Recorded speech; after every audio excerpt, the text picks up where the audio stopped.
kicking some ass today because I'm going to be shamelessly self-indulgent, and we've only got 2 shows to go, so I'm playing some of the most beauteous tunes in the world. And I was just telling Karl, lined up a Simon and Garfunkel track, Only Living Boy in New York. He went, why is he the only living boy in New York? I went, what? He went, what does that mean then? I went, I don't know. He went, well, what's it about? I said, I don't care. I said, it's a lovely song. He went, no, but what's it? I said, I don't go into that.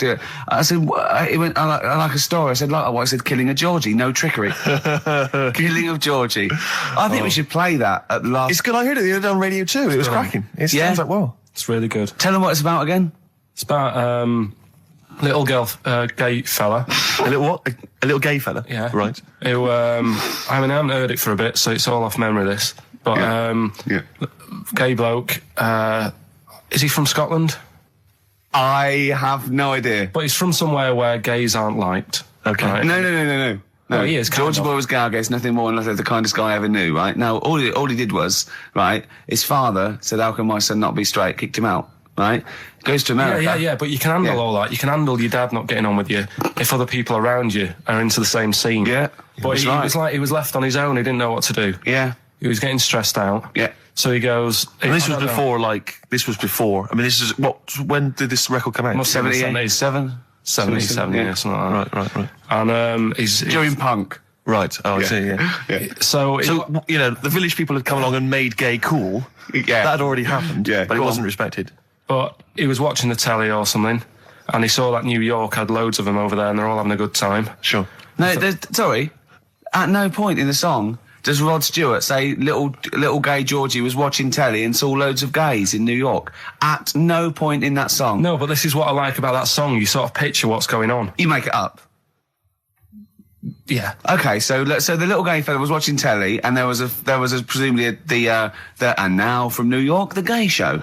Yeah. Or whatever, because it was a big scene over there, wasn't he, in the 70s? Yeah. Okay. Right. Go on. So he goes over there, and he's having a great time and that. Went to New York town, very quickly settled down, soon became the toast of the Great White Way. Yeah, they loved him. All the old queens blew a fuse. Yeah. Yeah. And then, I don't know, he was out late one night. Yeah. And he's walking home. Yeah. And gets attacked, gets killed, and he's lying in the gut. They didn't intend to take his life, they just pushed their luck a little too far that night. Yeah, you see? So, yeah. But what's good there? Is it good that he had a bit of a good life and was able to be himself? Yeah. Or should he have stayed in Scotland? He didn't come from Scotland. Again, I really... Well, I think... is there any way we can get this song before the end of the show and play it? Because I've heard it recently. A lot of people listening will have never heard this song. They won't have any idea Can I say what you said when we were talking about that song once before? Is it bad? It might be. Because we were talking about, Georgie Boy, and he, got it. I don't know.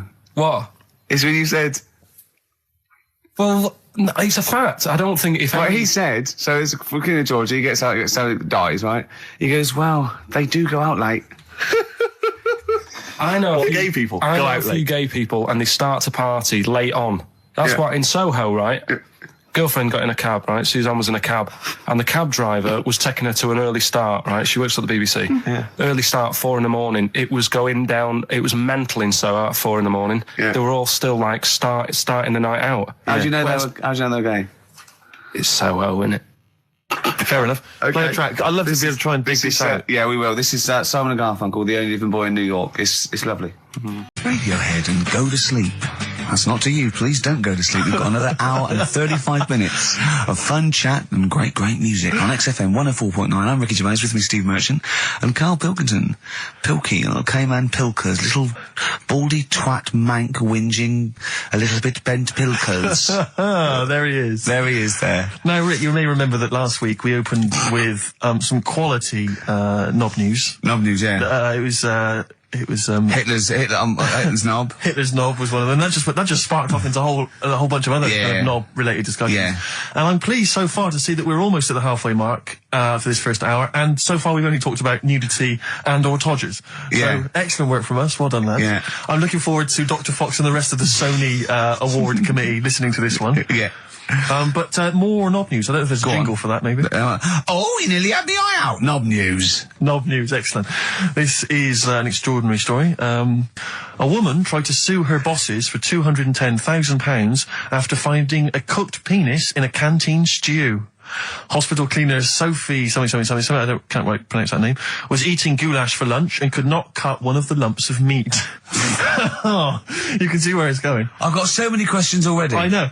She picked it up and tried to chew it, but it was too tough. Then she inspected it with workmates, who all agreed it was a penis. Imagine that discussion.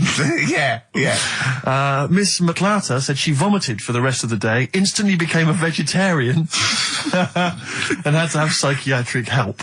It's not known whether the organ was from a human. The case continues. Well, it can be found out, so that's one thing. Obviously, that doctors aren't confused. They're not going, I don't know, I've never seen one like it. Yeah. Also, why is she eating goulash? I know. I mean, that's my first question. Why? Yeah. You lunch. Oh, what do you want? Oh, I fancy some goulash. Yeah. Oh, some gooly lash. Gooly lash, Thanks very like much it. indeed. Lancashire cockpot Oh, is on the menu. Brilliant. Only £5.50. Wangers and mash. I'd love some wangers and mash, please. If you've got any knob-related puns, knob-food-related puns, then call XFM on 3426 14094. Ricky.Gervais at xfm.co.uk. Call Chris Miles at radio1.xfm.winginmank. Yeah. Cock-o-gay. Cock o' van. Cock-o-van. It's already done for There's you. wangers and mash, cock-o-van, Lancashire cockpot. You know. That's just off the top of our brains. Yeah. So, if So you've got if any you of your wanna- own, keep them to yourself. We're not interested. What do you make of that, knob news? And he's in a hospital. I don't think so. Oh, yes, it was a hospital cleaner. You're right. hospital Oh, cleaner. God. I know how your mind's thinking already. There's been a mix-up. What you bought? Yeah. Bought one in Manchester. Lost £7,000 on that one. Well, don't buy in Manchester. No, it's a good flat. It's just it wasn't. I didn't buy it to sort of make money. I thought I was going to be living there like all my life, and then a job came up Brilliant. here, and it was like, oh, You bought your first flat in Manchester. You assumed you would be living there for the rest of your life. well, I wasn't in a rush. Get Play away. record, you're an idiot. Hang on a minute. So have you got a property portfolio? Have you got the two houses now? No, I've got rid of that one. Oh, you sold that one? Got this At flat. £7,000 Got this loss. flat. I'll tell you something that is interesting. Hold on, though. What? £7,000 lost. And it's a flat in Manchester, but it could only cost about £8,000 anyway. Right, Steve, something they do now, right, they've got to do by law when you're buying, right? I was looking at one in London, right? It's haunted. They've got to tell you now. Right, don't talk shit. I'm telling you Play now. a record. I'm telling you now. Yeah. There's no such thing as ghosts. That is ridiculous if that appears on a legal document. That Right, is if there's anyone ridiculous. who sells flats and that, does that for a living, Yeah. right, email in, Yeah. because I'm telling you now, that is a fact. She sort of dropped it in. I said, oh, nice feel here.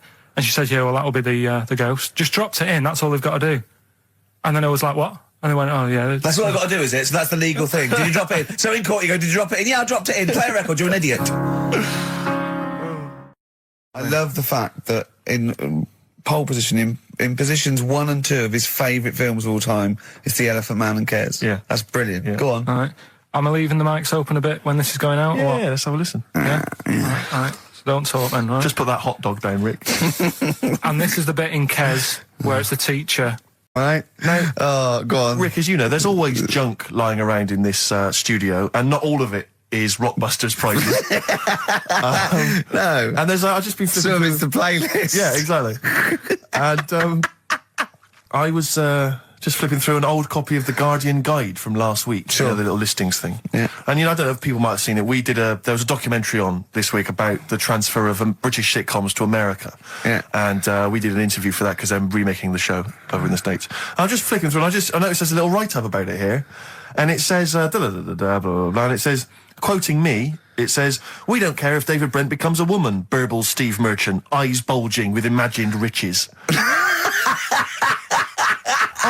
No, my eyes bulge normally.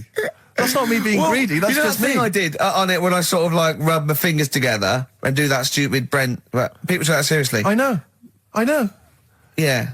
It's extraordinary. Oh, some people got it, but I think it was something in the paper the next day said Gervais's mannerisms could have been transferred as dollar signs. Well, I was doing it sarcastically. I was doing it like that. I was pretending that I just cared about the money. Yeah. So, Yeah, yeah. irony, you see, people say Americans don't get irony. Most people here don't get irony. Absolutely right. That's Yeah. why they think this show's rubbish. Yeah, I know. We fooled them. Yeah. We've had the last laugh. We Exactly. think it's really good. Exactly. Carl, come on. Let's have some news. Let's do some proper radio. Have you? All your news comes from Ananover, doesn't it? That's What will where Dr. I Fox looked do at. about now at 2 o'clock? He'd do some amusing Some news. It's coming up for 2, and here is the news with Karl Pilkington. Well, like I said, it's just headlines and that. I don't bother reading on if I No like point. the headline. And it's all from You get the Ananover, story. not from a newspaper or. It's not made up or anything. These No, are real okay then. Well, headlines, so- let's see. Okay, imagine Trevor McDonald doing this. These are real news headlines. Okay then. Wow, they're real to Karl. Okay, here we go. And here is the news with Karl Pilkington. Bong. Man hid in wardrobe to avoid work. Yeah, good. All right. Bong. Teenager gets stuck in washing machine. Bong. Dutch man has 2 right feet. Bong. Cow hit by train lands on farmer's wife.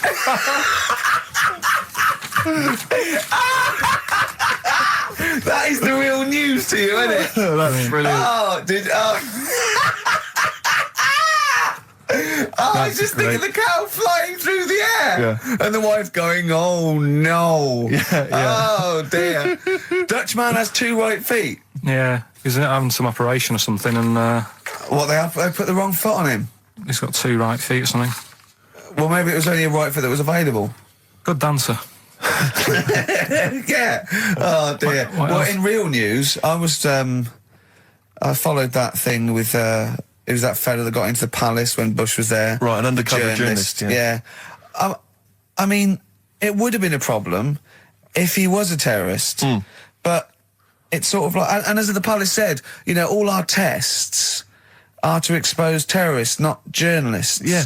I just think it was no big deal, really. Yeah. I think it was much more big a deal for Well, I the think it was- journalists than anyone else. It's like, well, okay, well, all the journalists in the world can pop up as long as no terrorists get in. Yeah. We're all right. Exactly. Yeah.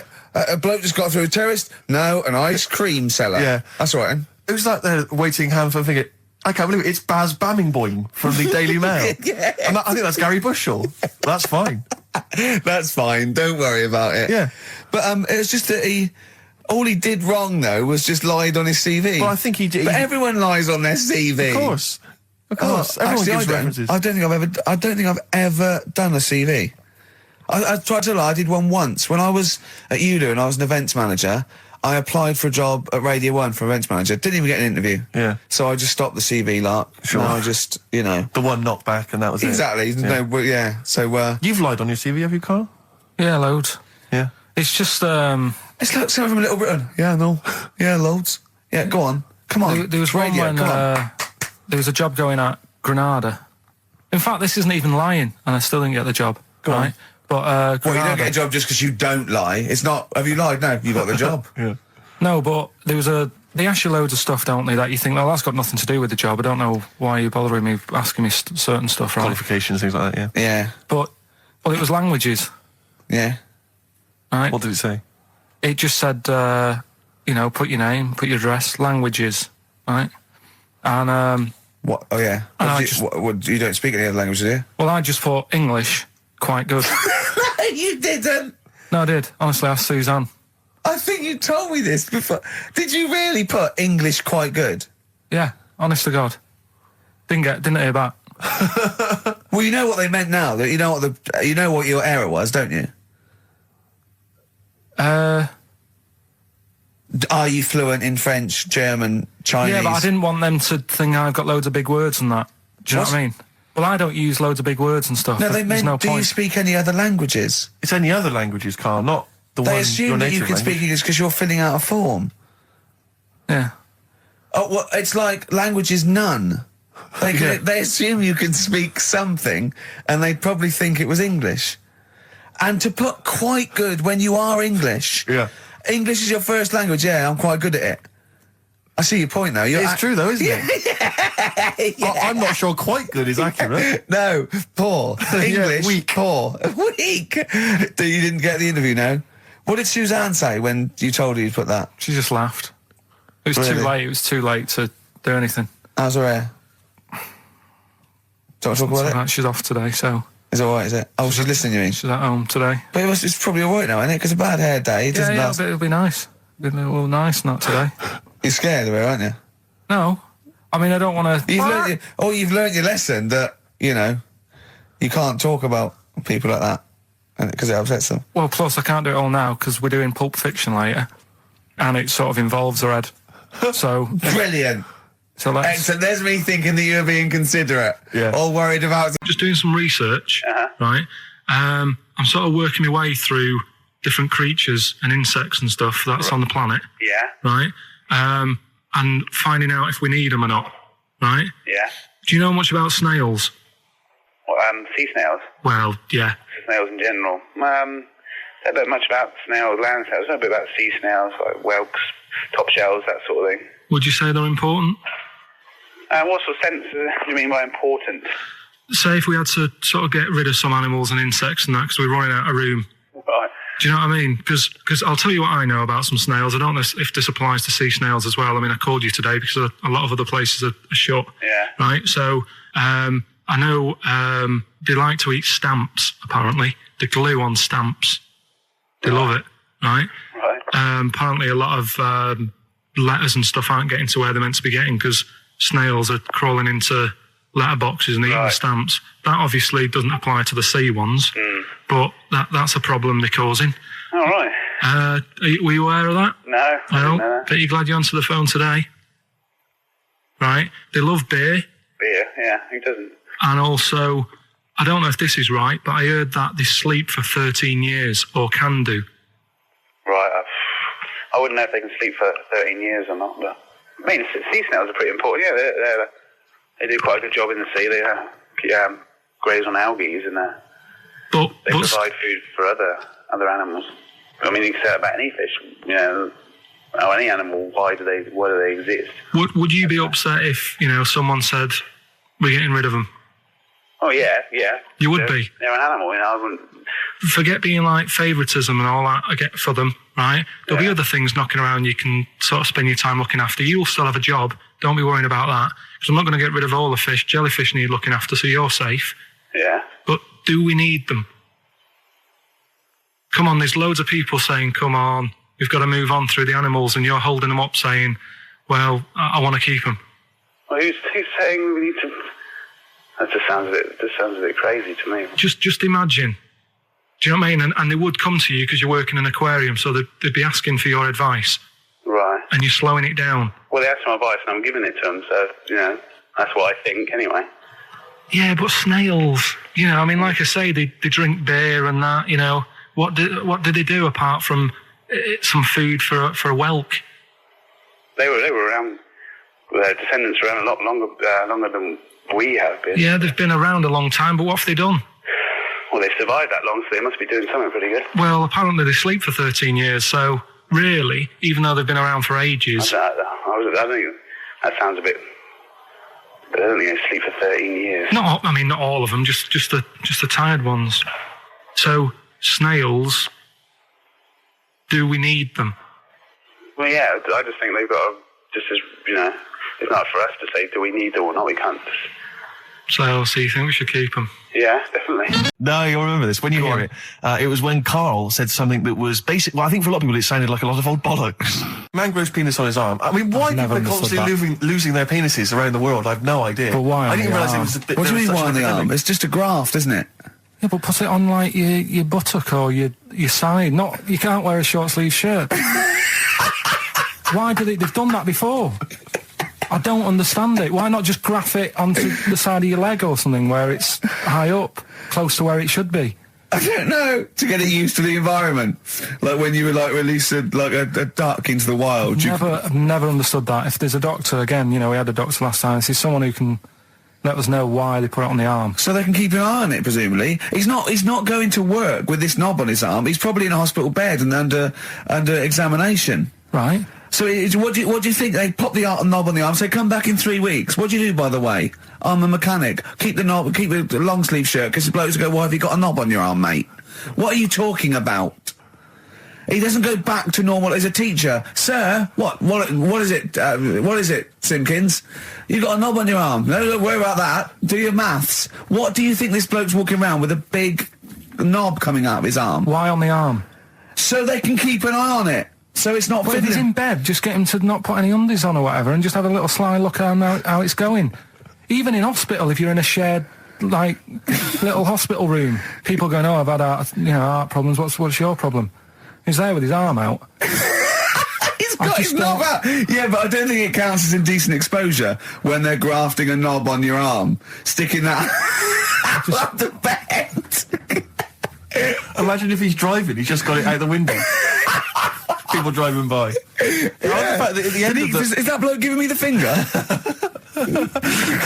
At the end of the man grows penis on his arm story, it says, a Moscow surgeon said the man will be able to have sex in a few months. He said, women will never suspect. But what kind of a doctor talks like that? Yeah. I'll tell you, it's his cock now, seriously. The birds will never know. He'll be able to go berserk. Yeah. They'll never realise we grew it on his arm. That is unbelievable. Will he have a little scar on his arm, do you think? Yeah, I don't get it. Like I say, 83936 if there's a doctor out there. Or indeed, if you've ever grown... Or a tailor. Making you a shirt. What side do you wear your cock on, sir? It's my left arm. It didn't happen, Carl. The other one, right? A bloke, right? He's on a train station, and I'll tell you how I heard it. He's waiting for a cruise station, whatever, and he shits himself. As you do. And so he goes, "Oh, the train's in 5 minutes, I need..." So he runs across to Millets and goes, "Quick, Levi's, 36. The bloke just puts it in a bag. He runs onto the train. He goes into the toilet, takes his trousers and pants off. He's soiled. Yes. Throws them out of the window. I won't be needing those again. Cleans himself off. Open the bags. It's a jacket. Oh. No, it didn't happen, Carl. At what point did he go into it and go, "Quick, Levi's 36, and the bloke went, "Sorry, Levi's 36, what, a pair? No. Shall I wrap them? Them? It? Shall I wrap? Just wrap whatever it is. Do you want to look? No, I'm not looking when you're putting it in the bag, please." Right? 36 waist stories. Don't say anything. I've told you 36 Levi's. And put it in a bag and charge me for it. Yeah. I don't want to discuss it further. Just to get that kitchen, right? Now, Brilliant. As we speak now, right? Builder's in the flat. He's been annoying me. Of course he has. Of course he has. What's he been doing? When he turned up on Monday, right? Yeah. Wanders in, and the first thing he says to me is, said, "The pub across the road, is it any good?" I said, "Well, it doesn't matter, does it? You're working on the kitchen." Think of saying that to a builder. Probably making conversation. Probably meant, do they do a toasted sandwich? Because I've got a half-hour lunch break, not an hour, like Karl Pilkington. So I'll probably then get a nice, cheese and tomato sandwich. Is that genuinely what you said to him? Yeah. So Suzanne had a go at me saying, "Why have you said that? He hasn't even started on it yet." I cannot believe that. You're unbelievable, Karl. And you say it's us that are rude, crass, I wasn't being thoughtless. rude. I just was letting him know. Do you know what I mean? I know what He knows what he was there for. He had it down on his little docket. Do the kitchen this week. Yeah. He didn't come there and go, what did I come out for? Was it to go to the pub for a week? Why am I wearing these overalls? Yeah. Who's the little bald mank twat insulting me? Let me just check. Let me call the head office. I wasn't having a go, though. I mean, they should have finished it yesterday, and they're there now, right, on their own. And what annoyed me is they turned up late today. Hold on, Karl, I've just realised something. They're probably listening to the radio. This, I assume, tuned to XFM, isn't it, in your kitchen? Yeah, but they don't know it's me, do they? You know what I mean? No. They'd go, "He's got a whiny mank voice as well. So's the bloke who owns this place." And the bloke who owns this place, when I said, "What's that pub like across the road?" said, "Well, you won't be bothering that. He's working on this." No, he won't be able to put two and two together, will he? You've suddenly, the penny's dropped, doesn't it? You've suddenly realised. Look at his face! Yeah. He's suddenly realised they might know it's him. And they could be listening, and they're going to clean you out, mate.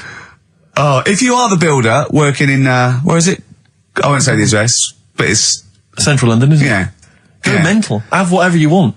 Opposite that pub that you like, He'll probably be in there now, so he won't be listening. Or insulting a British workman. He should have been in today. Mental. He should have been at 8 this morning, which annoyed me anyway. Mental. Why? I really don't understand why they've got to start so early, right? Yeah. But he said he'll be there for 8, turned up at 9:30, right? Wanders in, and what annoys me is, he could have left all this downstairs. He had a paper under his arm, one of those crossword books, and a pot noodle. Now, I'm not being funny, but most of them take up quite a bit of time. A crossword book, he's not happy with just the one that's in the paper. If you're listening, if you are the builder that's listening now doing Karl's flat, what about pissing in the laundry basket? Did that with balloon? Oh, should we have a little bit of two-pack?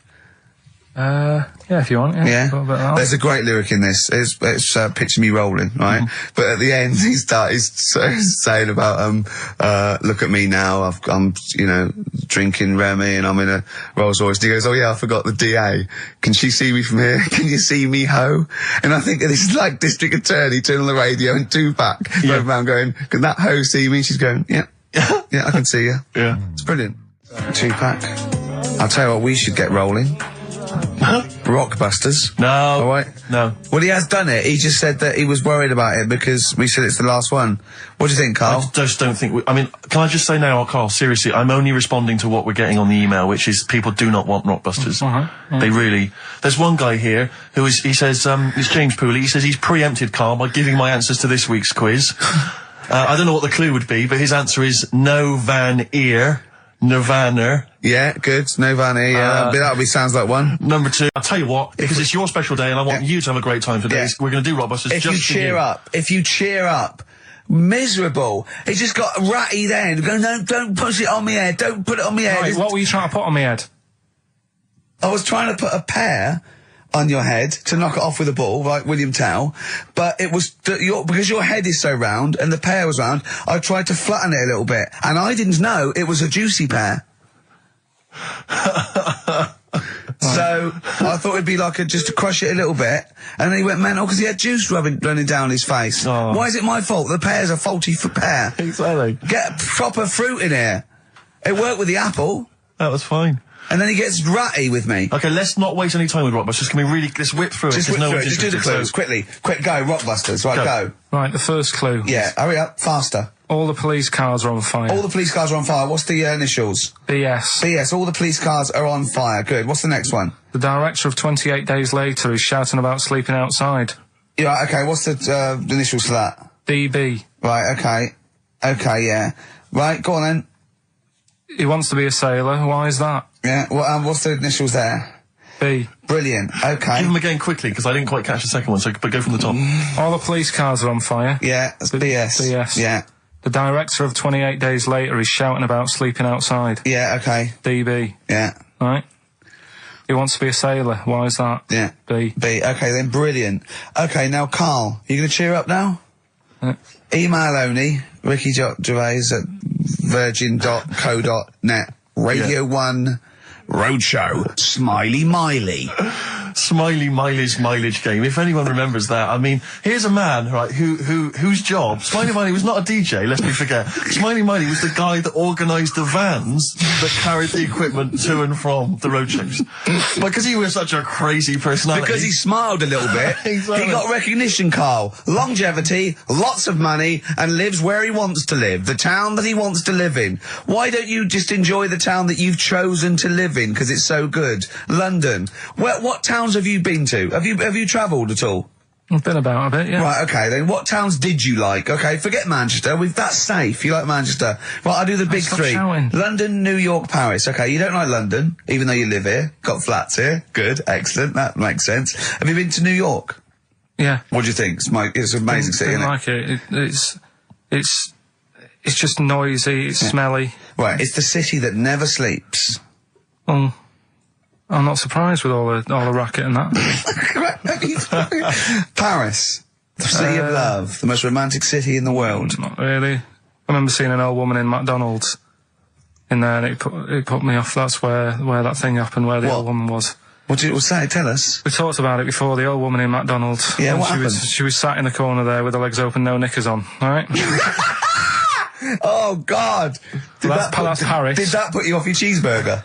Next city, where next? Have you been to, I don't know, the most beautiful city, Venice? Yeah, I've been there, yeah. It's good? No. Why?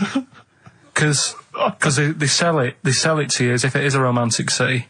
Where did you see it? Sold? No, I saw it on, when I was growing up, right? Remember 3-2-1 with Ted Rogers? Yeah, of course. It used to be one of the star prizes on there. Right. And they'd say, let's show you the video, let's see what you're going to, let's see where you're going to be loving it for a couple of weeks. And he'd show you this scene of, like, the gondolas and all the city lit up at night. Like a man and woman sat on a boat, loving it and stuff. Yeah. I went there, bin bags everywhere.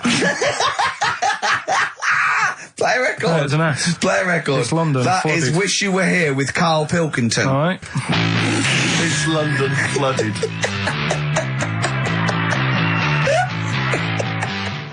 Black Rebel Motorcycle Club.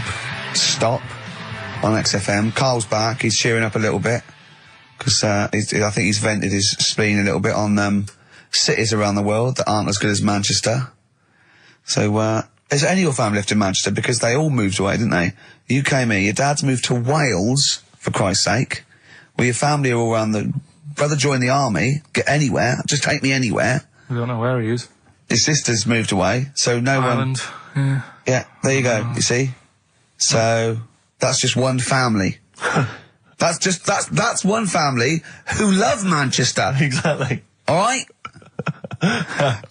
Tell you what, Steve. Go on. I did find out in the week. Yeah. World record, right? Person with the longest trump. With the longest what? Wind. Fart. Right. Right? 2 minutes 42 is the world record. Okay. Right? Well, I'm immediately thinking about a relative of yours who I'm sure did longer than Who that. still lives in Manchester. Auntie Nora. Now, Auntie Nora did it for how long? 5 Reportedly, minutes, wasn't it? Starfighter for 5 minutes. But, unfortunately, she was the only person in the room. Whereas I think, which one's alive, Ross or Norris McWhirter? I don't know, actually. He has to be there. Yeah, I think he actually has to He'd be have present. to be there. Would you want to be there? Well, he'd have sort of equipment, looking at his watch, going, finish, you go, yeah, he goes, well, that was 4 minutes. Did she go from like a size 10 to a size 6?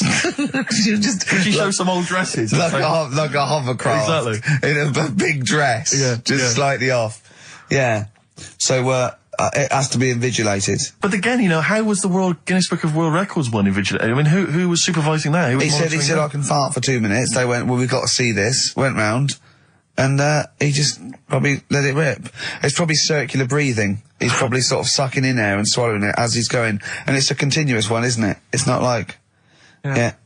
I mean, it said, you know, that's how Nora's happened. Me Auntie Nora.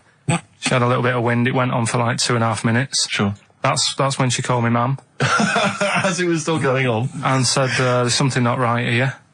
I'm leaking. She said, oh, can you send your dad round? You know, my dad. Yeah. Sent to me mum. With a cork. And, with a lighter. I think this would be the best one I ever. want to show the kids something. he said, I'll be there in a bit, get the windows open. But what it was down to, because I was talking to Is my she mum the and one dad with the about split tennis ball? Yeah. Can we not talk about that again? I was talking to my mum and dad about it, saying, you know, why do you think it happened and that? And it's because she never chucks food away, right? And she'll sort of mash it all up. And she's got all these ice cream tubs in the fridge that are just full of Cabbage water. Old mashed up food. Really? And she prepares everything. Right, she doesn't work, she's retired now, she's got nothing to do all day, but everything's got to be ready Still for her. calls in sick. Do you know what I mean? Everything's got to be done.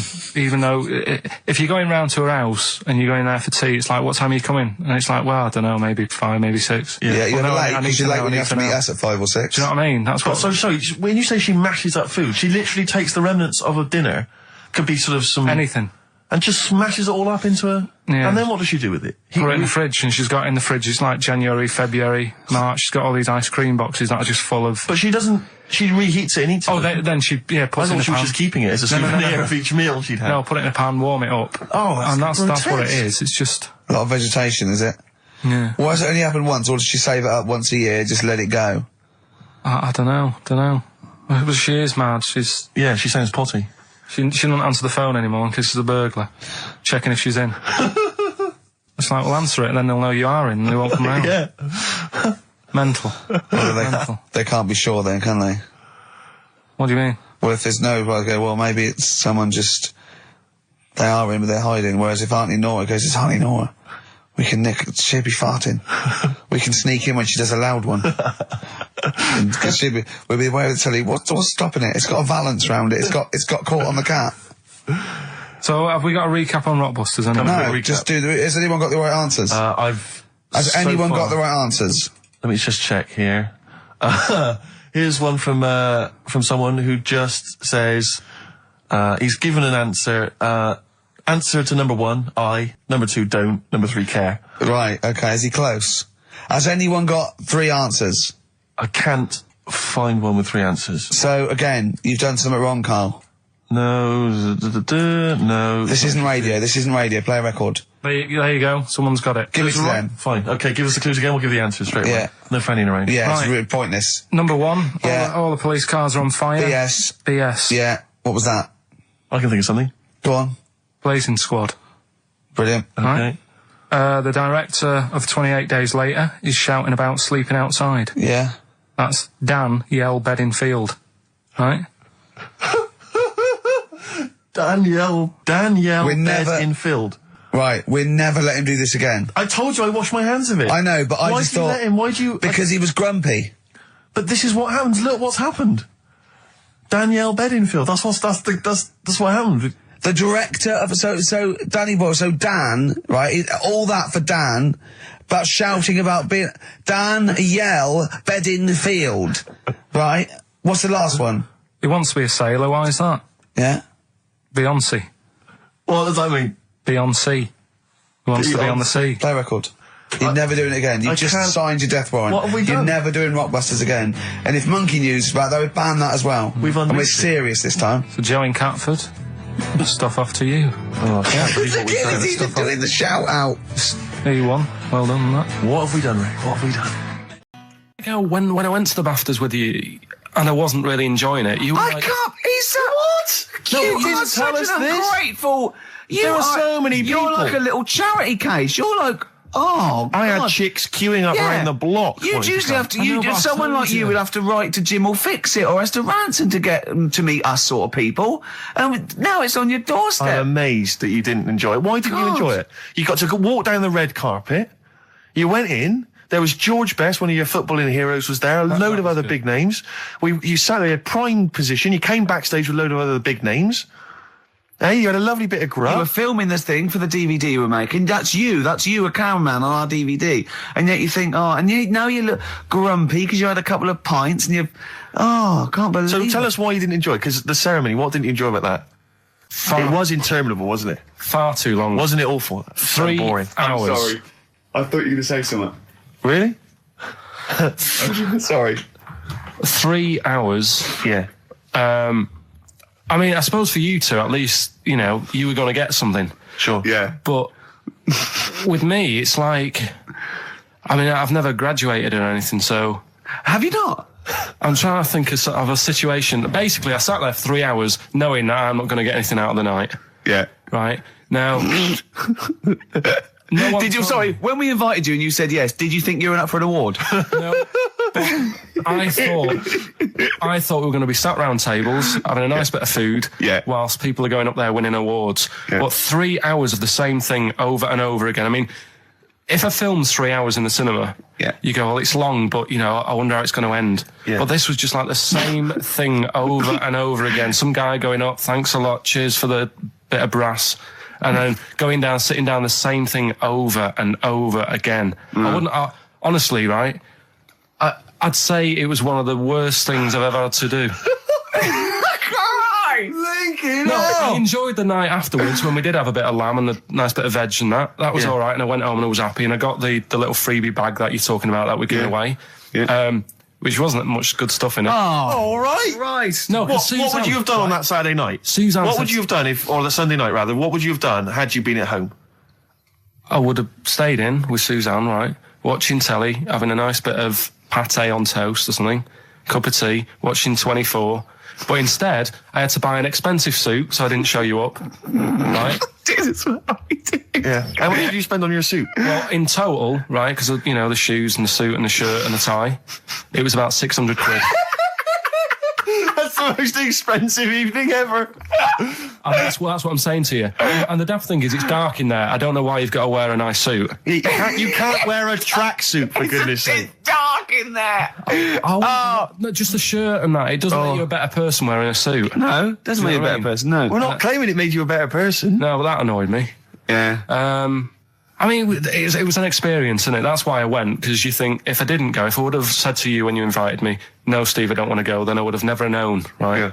And that's my sort of thing in life, right? Yeah. If something comes up, you should take it, even if you're not going to like it. It's a bit of an experience. Right. Do you know what he said to me? I phoned him up because we had to meet up, and obviously he had to pose as my gay lover. Yeah. To get in, right? Yeah. He phoned, what? You said something to me like, I bought a suit, I'm looking good. He said, I'm looking good.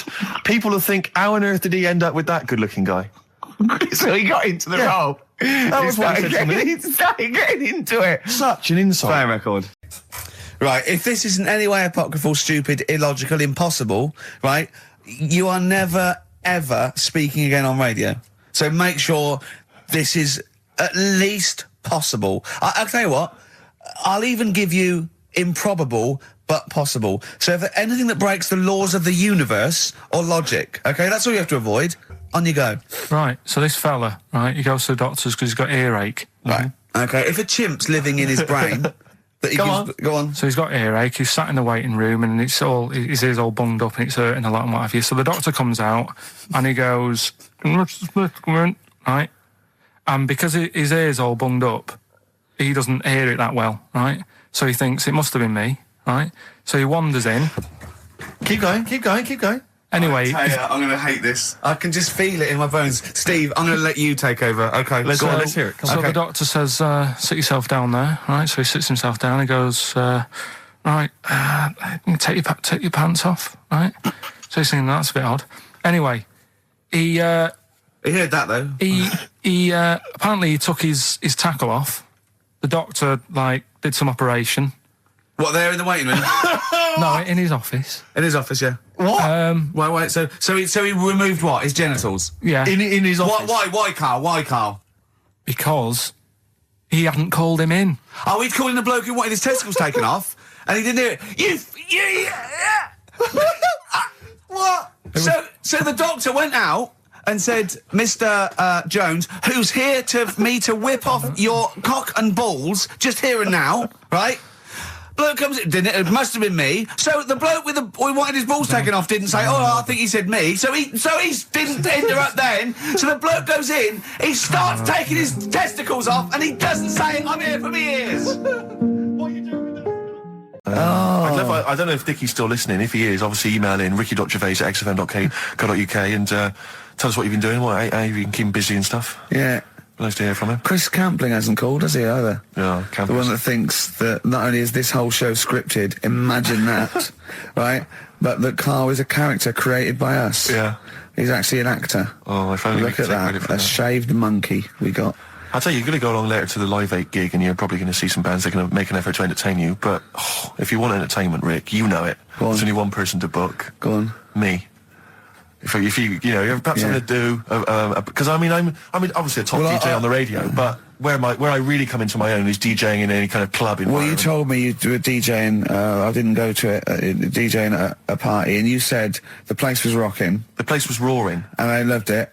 Karl just said he was there and they weren't. Well, that's nonsense, Karl, because you know very well that when I'd put on a tune, they'd cheer. Yeah, but it was late on in the night. They would have done that, whatever you put on. That's nonsense. No, they were happy and everything. I'm not saying they weren't having a good time. It was your party. It was all right, but they weren't going mental like you're sort of making up. They were definitely going mental. When I put on the Proclaimers, they could not believe their luck. They would have walked 1,000 miles. Was it good though? Were they really? What were they doing? They were dancing, were they? Dancing and that, but they weren't sort of cheering, going, more and all that at the end. What's about? Oh, Take wow. On Me came on. Big cheer went up. Oh, I don't know who to believe. I've been there, done it, Steve. I've been the DJ as well. It might be jealousy. It might be like professional jealousy there. Yeah. I think it's because my fortunes are on the up and his are on the down. We all know famously that he had Pilkington making music. His DJ outfit. Didn't happen. I did enough. I just wanted to do enough to pay for the equipment, and I did. And that was that. But I don't like crowds, do I? But you're safe, aren't you? You're behind the little thing with the flashing lights. But there's still a lot of people and that. Forced fun. Don't like that. Forced It's fun. not forced fun. They haven't got to dance if they don't want to dance. Yeah. Don't like it. What do you mean your fortunes are on the up anyway, DJ? Well, I'll tell you, I was hired. Well, I say hired. I did it as a favour to a friend. His wedding the other week. And I got there, I was thinking, because everyone had their little role to play, and then people were doing a good job. I love you taking it seriously. And I spent ages putting together some CDs, special selection CDs. I love that! Because what I did was I burned them on iTunes. Did you turn up with your own headphones round your neck? Own headphones, wearing a suit, but headphones. Metal case. Didn't need it, just had them all in one small box. Brilliant. Boom. I thought this is good stuff. I got some classics here. Give me an example. Give me an example of the first hour, the warm-up hour. Rick, I'm coming straight in with Frankie Valli, Oh What a Night. Brilliant track. I mean, when those beats start at the beginning, who's not getting on the dance floor? Wait a minute, what's this following up? Go on. It's the Jacksons. What, I Want You Back? I Want You Back. Brilliant. It sounds good at the moment, Karl. Yeah. So I'm thinking, at least I'm gonna roar this back, because they laid on a good spread. The ceremony was nice, food was nice. I'm thinking this is going to be the piece de resistance. Yeah. Alarm bell started ringing. Why? When I realised there was a marquee outside. Of course, it's a balmy summer evening. I'm stuck inside on the dance floor, so I'm thinking I'm going to be struggling here to get them in. Even with flavours like this, I thought I'd struggle, Rick. So I'm sat there in my suit. I'm sat behind this little DJ console. I've got all the big numbers. There's one or two people making some token effort, but frankly, most people are outside everywhere. No. I was livid. Of course, they couldn't hear it out there. So I was playing to an empty room, really, and I was furious. I was absolutely furious. Because, I mean, what is, they're wasting my time. They're wasting, now I could have just stuck the CD on and They're gone out. wasting Frankie Valli's. Frankie Valli's They're time. wasting the Jackson 5's They're time. wasting, D-Light's time. Yeah, yeah. And so I'm sat there, and there's a couple of people making a cursory effort. Mainly when they come to get a drink from the bar, they might have a little quick, couple of twos. You shout, we don't want your Not lot. interested. All of you or no one. All of you or no one at all. And then there's a microphone set up because people have been doing speeches. This little girl gets on the mic, right? It's being funneled through the speaker system. So every time I put my headphones on, Miss Dynamite, was it? It wasn't sadly Miss Dynamite, although she decided to have a little go at MCing. She was screeching a little head How off. old is she? Oh, I don't know, 8 or 9. At their most annoying. when children are their most annoying, because they got a bit of confidence there. They're a bit cocky. They're not shy anymore. They're a bit arrogant. Yeah. She's screeching her head off, so I'm playing, and she doesn't know it. Your face! I'm playing into the groove. No one's getting into the groove because she's going mental. She's just going, what's this? What's this? I don't know what this is. Play something I know. I'm thinking I haven't got any bloody DJ Otsu or Crazy Frog. I'm not going to play what you... So she's just screeching along, ruining it for everyone. I say everyone, there was no one there. So she was ruining it for me. I bet you were really I was angry. furious. But of course as well, every time she screeched, it went through my headphones. So, of course, and then her dad comes along, right? And I'm thinking, all right, he's seen what's just imagine you in your suit, sweating, getting annoyed at someone ruining your set that no one's listening to. I think, her dad's coming over. He's going to put pay to this. He's realised that, she's causing a disturbance. He comes over there, joins in.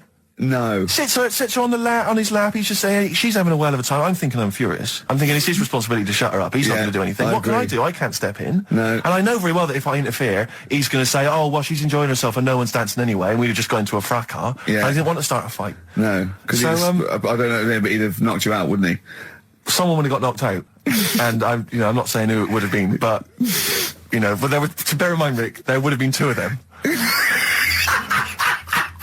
And so I didn't want to get into a fight with him. And anyway, so I'm playing. Anyway, so my friend came along. He realised what was happening, and I didn't have the guts to unplug the microphone because he'd have known. You see. Yeah. So I got my friend to do it when she had her back to me. So he pulled the plug out. The microphone went dead. She went, "What's going on?" I went, "I don't know what you're talking about." I said, "I don't know." She said, "Where's the microphone?" I said, "You must have broken it." I don't know what's going on. Someone will probably make you pay for that. And anyway, at least we shut her up. That is great. But it really went from bad from worse. And there's that thing when you panic, you start panicking. So you're putting on a lot of flavours that you would have saved to the last hour. What are we talking? Boom, boom, shake, shake. Exactly, you're throwing him in early. Love Shack's coming on way too soon. Really? Oh, Love Shack before 11. It's heresy, but I had to do it. But anyway, in the end, I made the bride go and get some people in. I said, look, it's your special night, all right, and they're going to enjoy this. I'll be honest, love, this is a washout, and it's up to you Exactly. to turn this wedding around, or I'm walking. And I tell you, they're going to have a sour memory of this evening, unless you bring some people in. Everyone in dancing. So she got him in at the end. And, Brilliant. And I'll tell you this, Karl, I mean, I don't know what you say, but they were loving it. They were absolutely loving it. A bloke came over and said, have you got Amarillo? I said, no, but I put on something even better, Delilah. Wedding crowds always go for Delilah. A song, of course, about old man killing his wife. It always goes down very well, strangely, at weddings. They get into a sort of hokey-cokey thing. They went berserk for it. And I was following it up with, I had the Monkeys, I had all sorts going on. Brilliant. Of course, you know what happens. What? I'm going great guns. People are absolutely loving it. They're rocking it. I throw in, I had something cracking on at the end. Come On Eileen, of course, was on. People were going berserk for it. Which is unfortunate because the bride's name was Eileen. Yeah. And then the bride pipes up. I'm throwing the bouquet. So they all traipse off outside again. Oh. I was furious. Oh, no. I plugged the microphone back in. I said, what are you doing? We got, but they went out there. And, of course, you can't get them back once they've done that because all the women are running around. I got the thing. And then they got to wave everyone off, throw the confetti. They ruined your day. I was having a great time and they ruined it. She ruined your special day. She ruined my special night. Oh, no. It's on her head. What would you put on about now, Karl? What if I was DJing? Yeah. Probably a better world party. Go on then. Interesting. Put the message in the box, put the message in the car, drive the car around the world, and I'm imagining, Rick, that message is make poverty history. That's world party, put the message in the box. Can I just say quickly while I think of it, we get a lot of emails from people, a lot of texts saying, can you send a big shout out, stuff like that. I've just looked at one now, Scott and Julie in Australia listening, they want a big shout out, big shout to them.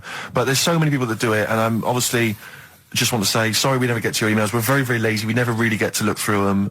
But we obviously do appreciate you emailing in, texting in, stuff like that. Mum and Dad have sort of moved from Manchester. They've retired now in Wales. Oh, yeah. And it is... Look at his face, turning his nose up. No, but it is pretty depressing. Do you know what I mean? It's just one of them places that... it's like you go back in time and that when you go there. I mean, maybe the major cities there, maybe Cardiff is all right. What, even coming from Manchester, it's like going back in time? It's like one of them places, it feels like every day is Sunday. Do you know what I mean? It's just depressing and grey and slate Lots everywhere. Lots of walking around going, I'm late. Well, yeah, it is the sort of attitude they have, right? This is true because my mum and dad live there and that, right? And they love it, it's all right, it's an healthy place to go when you get older and that. But this is why they don't move on in Wales. Well, I'd just like to make another sorry to any Welsh people listening. We're not saying you don't move on. Karl is. No, but... Sorry about the little Chinese shoes again. The thing is, it's good that, in a way, that they do that, and they don't want to be, like, rushing about everywhere, because the way London isn't that great either, is it? Because it's totally opposite here, right? Yeah. So I'm not having a go. It is a bit dull. I think even people who live there will agree with me, right? But, like, one of the shops that my mum and dad use, right, it's only a little sort of villagey type shop, can't be bothered staying open for hours and hours, right? Because there's not enough people who use the shop. Yeah. So what you do is, they get used to what you buy. And they leave it out. They put it in a phone box outside. They put it in a phone box? Yeah. So it doesn't get wet. So my dad's loving that. Well, Once he found that out, it was like, brilliant. But how is that a bad thing? That's brilliant. Well, it's not for other people. It is for my dad, because he's picking up all sorts of stuff. Oh, no, he's not. Oh, yeah. He's not nicking other people's shopping. Well, it's not like nicking, is it? Because it's not theirs yet. Oh, and you've stitched him up on radio. Well, of course, because they're going to think, who is there in town with a Manc accent who keeps making phone calls and is getting fatter? Yeah. That's You've stitched him right love up that. there, I love that your dad was excited when he found out. Oh. I can't believe that he's moved there. He's retired to this little village where it's based on trust and community, and he is abusing it. He's using his scally Manc ways. Bloody hell, Lakers, no bread again. There's old women going hungry. Yeah. Their cats aren't getting fed, and your father is just, I can't, that's obscene. That's obscene. Oh, I think it's a die thief. That fella from Manchester. Rockbusters answers next. I was going to say, well, do you want to do that? No, let's do it next. After the record. Just going to say something. What were you going to say? About gays and that. What? In a bit. What were you going to say? Oh, we'll look forward to that. Martina Topley Bird. Need one on XFM 104.9. Right, there goes the girls from Tattoo. See you later. Well Thanks, done. girls. Cheers. Right, a couple of listeners Karl, what were you saying before we cut you off? Yeah, it's just like, you had the girls in and that, and it reminded me, I was talking to Steve in a week. Yeah. I think it's when people were talking about going to Stringfellas and that. Yeah. I was talking about seeing naked people. Yes, I asked him, I said, when he used to watch, say, he accidentally flipped onto BBC Two and... Can I just tell you a story that Karl told me a couple of weeks ago? Is this another ghost story? Another spooky story? Yeah. I called him out. I was, what are you doing? He said, I've just been reading ghost stories again. He said, you don't believe in them, but how do you explain this? Right, I went, go on. He said, I'll tell you as he told me it. He went, bloke, right, just sitting at home, doing, watching telly with his cat. And, the phone rings, and it's a bloke going, is that fire, in your oven okay now? 'Cause your wife called. And he went, Karl went, well, 1, there was no fire in the oven. 2, he wasn't married. I went, right. Go on. He went, well, then, right, there was a knock at the door and there was 2 sort of people in sort of white coats and they came and said, we've come about that fire. Your wife called us. He went, 1, there isn't a fire in my oven, and 2, I'm not even married. Right? And he said, they saw the cat and they looked at the cat. It looks a bit weird at the cat came out, nothing. He said, and then he went back, sat down, phone rings, and they said, did they sort out the fire in the oven that your wife told us about? Oh. He went, 1, there is no fire in my oven. 2, I haven't got a wife. And Karl went, what do you think of that? I went, that's not it. He went, yeah. I went, that's the end of the story. What? He went, well, how do you explain that? I went, explain what? I thought he was going to say, a year later we got married, but she died in an oven fire. Right? I thought it was going to be that. And I went, that's what? People winding him up. Yeah, or someone did report a fire oven, and their name was Johnson, and they looked up Johnson, they got the wrong thing, it was the gas board, and they sent it round to the wrong person, right? You know, he went, yeah. I said, I explained it to him, he went, yeah. Why did they look at the cat funny? Oh, man alive, Karl. This is really weird, right? I was in my house once, right, and the doorbell rang. Yeah. Right, I opened the door, and there was no one there. Yeah. Right? And then I looked across the street, right, and there were some kids running away. Yeah. Now, how do you explain that? Yeah. There was another time, right, where, like, I opened the door, and there was a bloke goes, you've ordered pizza. I went, I haven't ordered pizza. And I heard my mate upstairs giggling and putting the phone down. Yeah. How do you explain that? Karl, seriously, why did you tell me that story? What do you think it was weird about that? The fact that it was 3 different people. Is this all the information? Is that the entire story? It was 3 different people. Did you fall asleep him and not read the end? A fire that didn't happen, about a wife that didn't exist, and a cat that didn't look happy.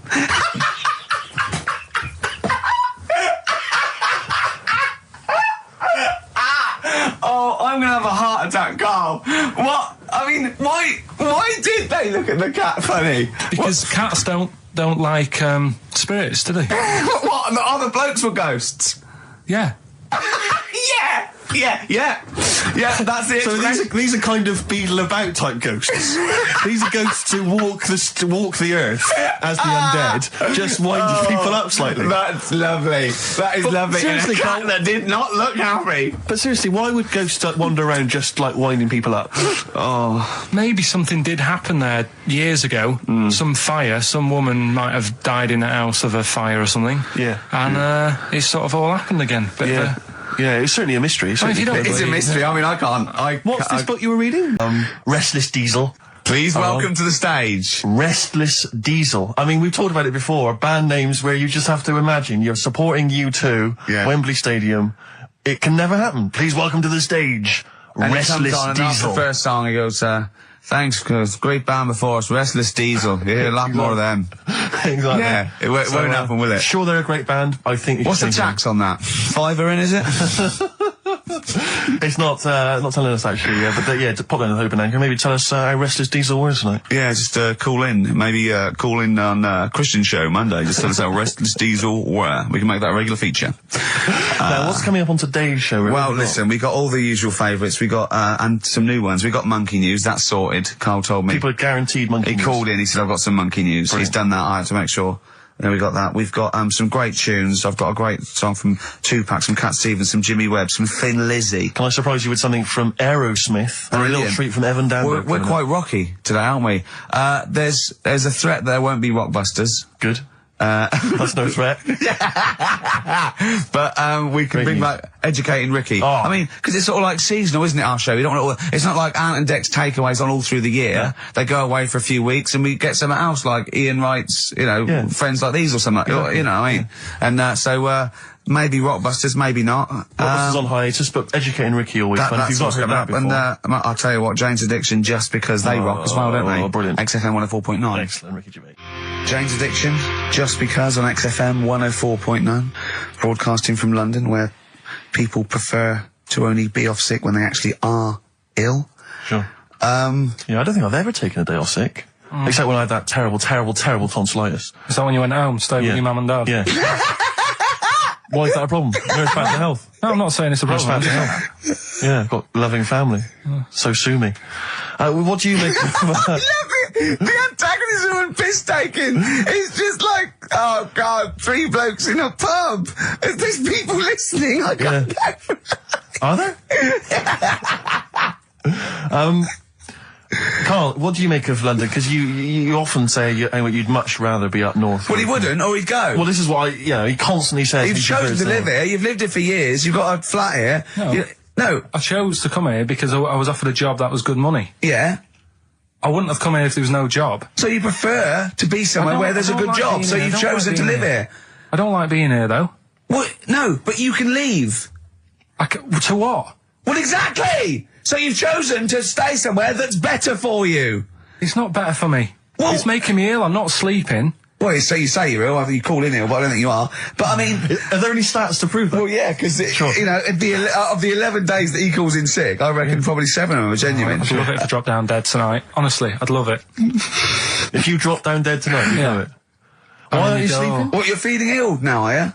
That's funny, you weren't feeling ill earlier, but you read that, and you're suddenly ill. I'm run down. Oh, you should take a holiday. Oh, yeah, you just had about 8 in the last 6 months.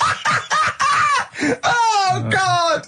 Why are you run down? Why are you run down? Yeah, what have you done? You sit in a little air-conditioned office. I haven't got time to tell you. Let's move on. Let's get on with stuff. What have we got anyway? Because we didn't have a chance to meet up this week. Me and Ricky could have done, but you said you were busy, Steve. Yeah, so that's probably why you don't get run down. But finishing work at about 4 o'clock. No, so I could have had the meeting, but we gave you a time and you suddenly decided with very little notice that you couldn't make it. So make it meetings and that. So what have we got? What have we got? It's 1:20. What have we got? We're on till 3. Well, we've been talking. We've been doing well. We've been playing some great rock and roll. We've been playing some lovely songs. We've told them. We've explained the survey just for employees. Be careful. Yeah. We've put that out there. We put a shout out there. People know. Would you say it was probably safest if you are an employer to never employ Mancunians? Well, I wouldn't go that far. I wouldn't go that far because you see that's only an average. So I imagine some Mancunians, like Londoners, are nice, reliable people. It's probably just a few bad eggs that throw the stats up a little bit. People that would go,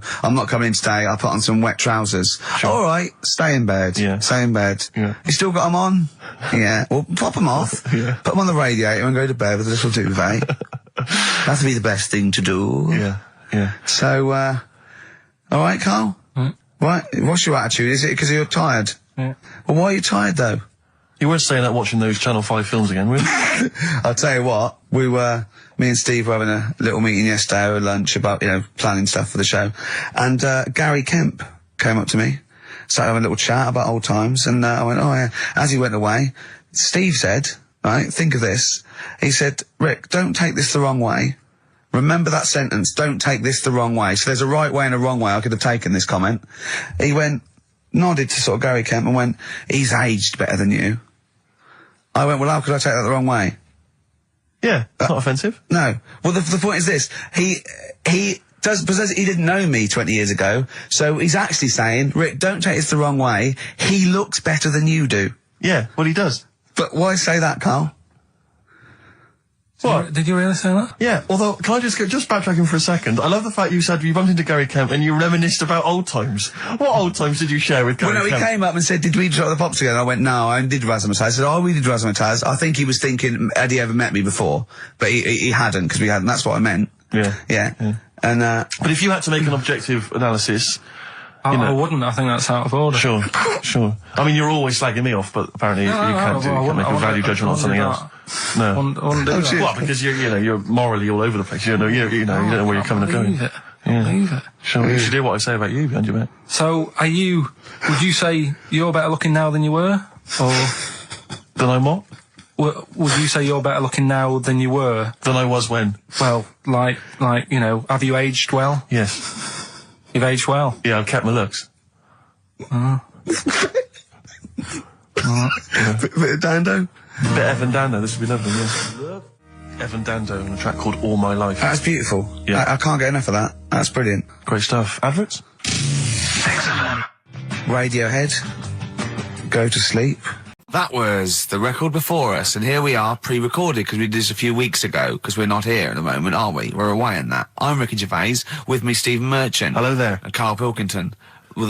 He's not actually with us. No. He'll be in some of the best of clips that will be coming up shortly. Yeah, this is just us, isn't it? This is just us. We did this, when did we do this, Rick? A couple of weeks back. Hold on, what is it? What It's day the is it? 27th today. Yeah, I enjoyed Christmas. I loved Christmas. I love Christmas. I had a great time. What'd you get? Loads of presents. So did and I. I'm glad they made it to number one. I'm really glad. Stroke, he, she. Yeah, I'm really glad that the pop idols, Cliff Richard, Westlife, made it to number one. Bo Selector. Bo Selector. Yeah, just delete that. As, Yeah. Okay, well, we're going to play some of the best of, some of the greatest moments of the last 3 weeks Yeah. ever heard on XFM 104.9. What about this? Do you remember this one? Oh, which one is it? I'm Ricky Gervais, with me Steve Merchant. Over there, Karl Pilkington. The man who believes anything. I think it might be a condition due to his little round head. It's sort of like, it might be a new condition that we can call cranial spherity, and because it presses on his lobes, and the only sort of upshot of that is he's normal everywhere, but he believes everything he reads or sees on Anna Nova. All right. Talking of which, Rick, I don't really follow the news. No. It's mainly boring, isn't it? Wars and stuff. Yeah. But I don't know. Well, yeah. Well, it is a war. It's all this nonsense before and after. When it's a war, it's it's in the middle of the war. You can watch it on telly. True. You get results. True, You know what I mean? Like, do you know what I mean? Yeah. Like a test match or something. But it's all this rubbish before and after. It drags on. This recent war seemed, I thought, just generally, it was better presented than the previous one. Because I remember the first Gulf War, it was often during the night, and I couldn't stay up. Yeah, because I think the American had rights to it, like the Tyson fight. So we had to get it at 2 in the morning, Exactly. which is annoying. They had it at, their prime time and that. Yeah, and a lot of it was in black and white as well, when the bombs went in. When the bombs went in. So this time there seemed to be a lot more colourful stuff. Yeah, it's much better coverage. I think they should win awards. Yeah, well, I'd like to for see it. awards, So, yeah. like Channel 4 won for cricket. Yeah, I mean, a few times as well, I was quite pleased to see they actually had footage of the bombs exploding. Yeah. No, good. Well done. Generally, good on you. Well done. Good on you. Yeah, I don't know if Costs a lot though, doesn't it? It isn't a costly War's thing. a lot more. When you got something like, a Jimmy Carr game show, which probably costs about $100,000. Yeah. Like half an hour war costs millions. It's almost man. as expensive as like Terminator 3 or something. Yeah. But I mean, But then, you got a variety. Exactly. Sorry, Steve, you're talking, mate. Well, no, I just wanted to make sure you're aware that the World Elephant Polo Championships have taken place. I did get it. I think they mentioned it on. Yeah, we won, didn't we? England won. Yeah. Well, my question is, where have they been practicing? I don't know. Do you remember ever at school anyone ever saying to you, "Are you interested in playing polo with elephants?" Do you reckon it was 5 blokes in pith helmets kept sneaking into a whipsnade? Possibly. What are you doing, lads? We're practicing. Get down. Yeah. Get off them elephants. Yeah. I didn't even know we had a team. I can't believe it. No, but it's like Johnny Wilkinson and the rugby lads, they're going to get MBEs, all sorts. The elephant boys, the elephant polo boys, nothing. They're going to nothing. I haven't seen the sun talking like to them. be fair, it's not like horse polo where I don't think there's a stick long enough. I think the elephants kick it, don't they? I think you might be right. I think they're not allowed to use their tusks. They burst it, weren't they? I think They go, Start again. Raheem! Yeah. What do you mean the elephants kick it? All right, I've opened a can of worms here. Normal polo on a horse, they have like... stick and that. Yeah, they whack them, right? But I think it's obviously they're too high up. I think I might be wrong, but I'm pretty sure they just train the elephant to kick it. So why are people something about? Why not just let them have a kick about without... Imagine that! And why does horse racing have to have a jockey? Well, they just let the horses go, okay, lads, on your... No cheating. On your marks, get set, go. You know, get back here. Get back here. Brilliant. Play record. Right, Adams? Yeah. Yeah. Oh, this is absolutely fantastic. His version of Wonderwall. If you've not heard it yet, you'll be loving it. You'll be loving this. Kings of Leon. California Waiting. Steve, the public have been waiting for us to return. That's true enough. All right? Yeah. They had the best of Oh, last that week. was a joy. They had Camfield and us without Karl the week before.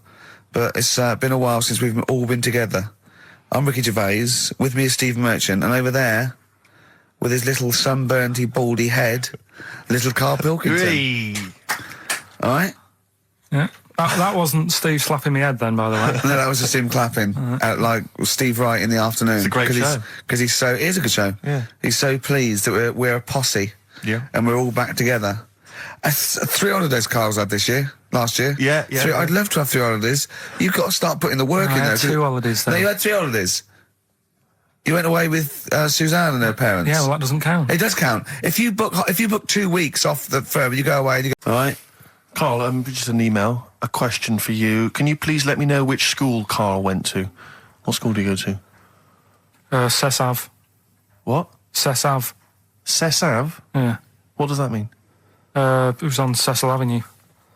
Cecil Avenue in Manchester. Yeah. It's just he says, I'd like to know so that I don't send my kids to the same place. He also says, he says, P.S., does Karl look like Gollum in Lord of the Rings? Yes. He does, doesn't he? Yeah, that's very good. Yeah, in fact, I was just putting a little bald wig on you, wasn't I? Like he needs one. Yeah. So, if you Just want some to of the fun and games we have when the songs are on. Yeah, did it hurt? Just a little bit. The bit that worried me is when you said, let me just staple it. Yeah, well, I was trying to get it under your chin because it looked funnier. And he was scared. Oh, I remember. Do you remember I did that thing with the tea towel? Have you told Steve about that?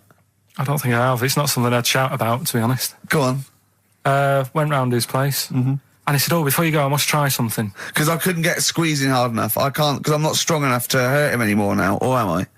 I think I can take it a bit more than I could at the start. Yeah, so I wanted to squeeze his head more. So what did I do? So he said, just hang on, I've got a tea towel. He brought a tea towel in now. I need something sort of long and thin. What can I get? He's asking his girlfriend, where's that there? Comes in with a spatula. Right? He puts the tea towel on my head and manages to sort of put the spatula in and turn it round so that the tea towel is tightening on my head. Yeah. Using little pressure, would you say, from you? Yeah, just little. It's brilliant. It was like a tourniquet, and I just turned it a little bit, and he screamed almost straight away, didn't you? It hurts. But I don't. But why did you think that was good? When would you need to use that tool? I knew. I did it on my other bald mate, Rob, who was over, and he screamed as well. Because he just put a tea towel round, like a little bandana, just stick the wooden spoon down the back, just turn it, and it's even half a turn, isn't it? And it really... Hopefully children listening will be trying that on their friends. No, they won't. Don't try that at home. Will we ever get to a point where all this is too heavy for the world to handle? Right, what error has he made there, Steve? What physical, scientific error has he made there with that question? I can't begin to explain it. Karl, we're not getting the rocks from other planets. It's already here. It's like having a big pile of books in a room and then moving them over to the other side of the room and build a thing going, oh, can the room take it? I'm building a lot of things out of these books. What about plastic? Where's that come from? Other chemicals that existed on the planet. Yeah. Do you see the point? Hang on a minute, though. What about a little tree? You plant that as an acorn, it grows, Rick. That's bigger. That's more stuff. Yeah. Don't listen to him, Karl. He's patronising you. you. What about acorns and that, though? Right. They grow from minerals and proteins already in our atmosphere or in our the mass of Earth. What about a cat, Karl? Right, you get it. It's a very tiny kitten, but it grows up and it's bigger. Karl, he's doing it on purpose. Elephants, they're very small to begin with, but they get bigger and bigger and bigger, and so they get heavier and heavier. Mind you, dinosaurs have gone. You know, but you...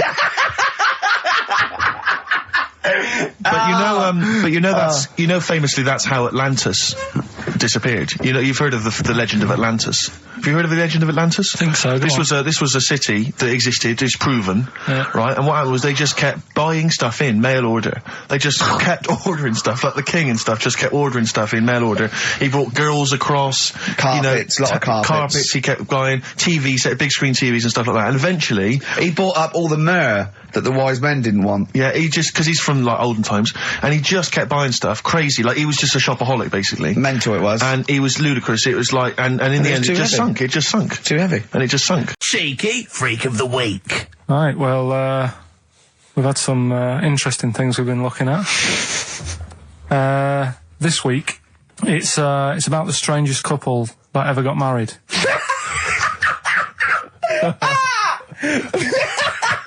And we've had 2 sets of chimps, so it's stranger than that. Oh, it's not Dale Winton and Nell McAndrew, is it? It's not your parents, is it? Well, we're going back again to about, I think this is about 19... Something like that. 1940. Yeah, whatever. Yeah, whatever. Yeah. Strangest couple, a fella, right? He had the skin of a lizard. He had the skin of a lizard, okay. And the woman who he Which he married... used as a condom. The woman who he married. Yeah. Airiest woman ever. Right. And that was their act. They used to tour the world, and they'd say, you know, it's like, you know, a couple who've met, they're having a great life. Let's get them out on stage, here they are. And they'd What do you mean out. he had a skin of a lizard, first of all? That's what it said. He had some sort of some illness. So he was called Lizard Man, and you like that because it was good description. I thought that's good. I'm here, hello, we've booked a table for 2. Who are you meeting? I'm meeting Lizard Man. Oh, he's over there. Yeah. You know he is, right? Yeah. I'm meeting the hairiest woman in the world. She's over there.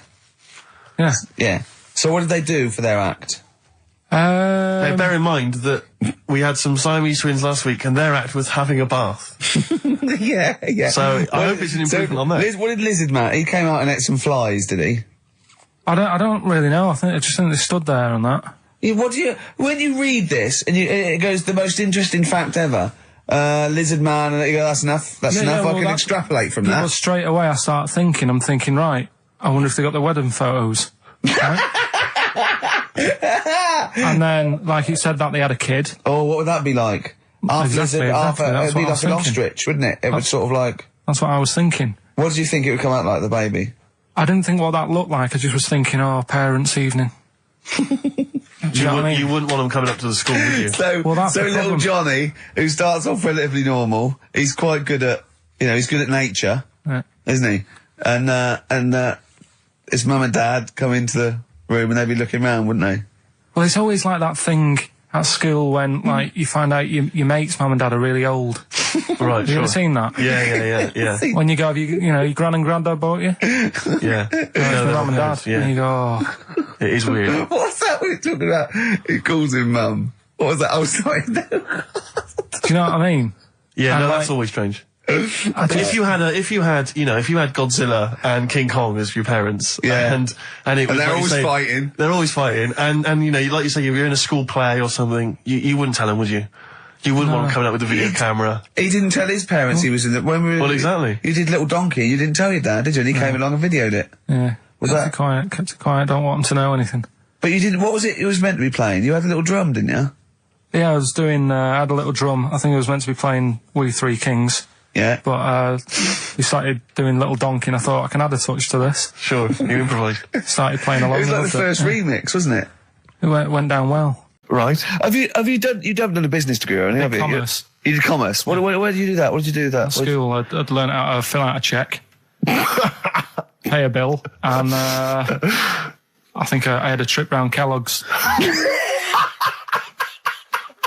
Did you get an O level or a GCSE? We know he didn't. You know, I did. But was there a commerce exam, or was it just a division of Can't maths? remember. What did you fill out a Was it check? a subset of It was maths? an option. It was like, if you want to do it, you can. What was it? Fill out a check. Fill out pay a check, bill, Pay a bill.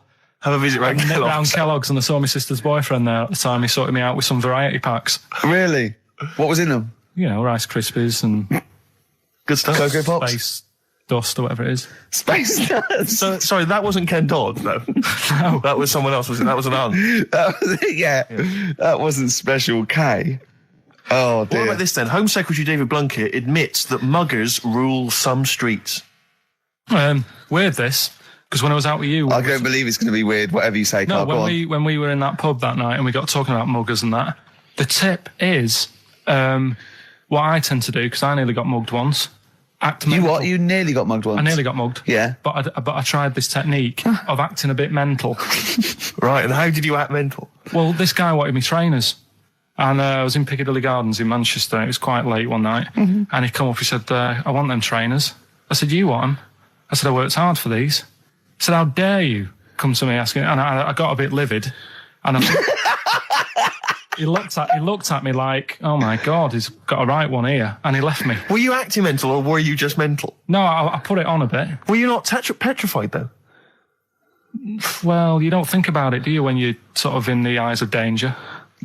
Well, not you. Clearly, you're a brave man. So, what did you say? I just went a bit mad. I just kind of, because he said he wanted the trainers and they were dear ones at the time. And I just, no, you're not having these. So I've crafted you. I said, I wanted these trainers. Yeah. And, went on to telling how I work at printers and I don't enjoy it. And, I put in all these hours and that and I have to cycle home for about 5 miles. And Did he give you his trainers? Yeah. Did you have a knife or I anything? just left. No, it didn't get that violent. Well, that's very brave of you, Carl. Yeah, it's That's good. good advice, though. Just act mental. See, Watts actually tried it the other night. Oh, Liza Minnelli. Yeah. Well, she says, I've worked hard for these diamonds. Yeah. Not easy being the daughter of Judy Garland. You don't know what it's like. You know a lot about paying bills and writing out checks. Yeah. Tell us about Kellogg's. What was it like? What was in the factory? Was it just like squashing bits of corn? And Pretty boring, really. Just loads of conveyor belts, boxes of cornflakes everywhere. Just what you imagine. yeah. So is it more, to this learn is where from you might be working? This is where you're likely to work if you Possibly. leave There was school. 2 trips. There was that and the trip to Manchester Evening News. Okay. And I left that early because I had a job in Cordon Bleu. In Kellogg's. Cordon Bleu, what's that? It's like a supermarket. Yeah? And I had to leave the trip early and the teacher went mad saying they'd thought I'd got lost on the, in the building and stuff. What, you It didn't caused tell a anyone? uproar. No, because it was like day 2 of working in this supermarket and I couldn't be late. I thought by the time I explain where I've got to go and everything, I'll be even later. Sure. So I just left, and then apparently they were searching the building and everything for me. Oh, I were you? was stuck in a printer. Don't know. Fucking a printer. I don't know. What was the printer's name? You worked at a supermarket called Cordon Bleu. Cordon Bleu. Brilliant. That's great, isn't it? It's rubbish. Oh. Got sacked. You had to What did you get sacked for? Messing about in a back in the car park round the back. Yeah. Right, there was a grid, and all the concrete had gone funny. So when it rains, you got like a big lake, Oh, yeah. right? And I got in. Do you know those big metal trolleys you get to like put all the food in whilst? Oh, yeah. And I got in one of them and pushed myself out into this lake. Of cement. No, Of it was water. full Oh, it of was water water, 'cause it'd been right, raining. right. And I got stuck in the middle, right? And the boss was like, where's Karl? He's meant to be doing, facing up the beans. And I was like, And you were stranded in a lake. So someone said, I saw him messing about out the back. He came out and saw me stuck in the middle of this lake in a trolley. And he said, get back in. I said, Would you say, no, I'm filming sharks? I said, it's too deep. I can't get out. You'll have to pass me something. And he said, I'm not passing you nothing. He said, you can get out of there and walk through it. I said, I'm not. I've got my trainers on, probably the same ones. Yeah, you've risked actually. your life for them. Yeah. I said, I'm not getting these wet. He said, what are you going to do? I said, I'm going to wait for the water to go down the grid. He said, the grid's blocked. Now get out or you're sacked. I said, well, I'm not getting out. He said, right. One of those stupid lateral thinking problems. We maybe should give an example of the. sort of genre. Romeo and Juliet, right? Romeo's asleep on the bed, Juliet's on the floor, covered in water and broken glass. What happened? And you ask all these stupid questions, and it's Romeo's a cat and Juliet's a goldfish. Again, Awful. what am I thinking? Yeah. Yeah, go on then, Karl. Right.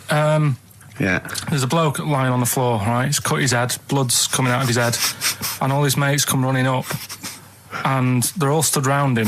Yeah.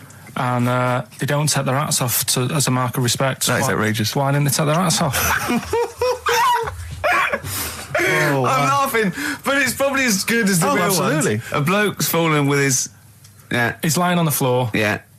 He's dead. Yeah. His mates come running up. Like, Was it important that his head was cut? I don't know. I mean, Would it have been okay if he'd have been wearing a hat? He wouldn't have been dead if he was wearing a hat.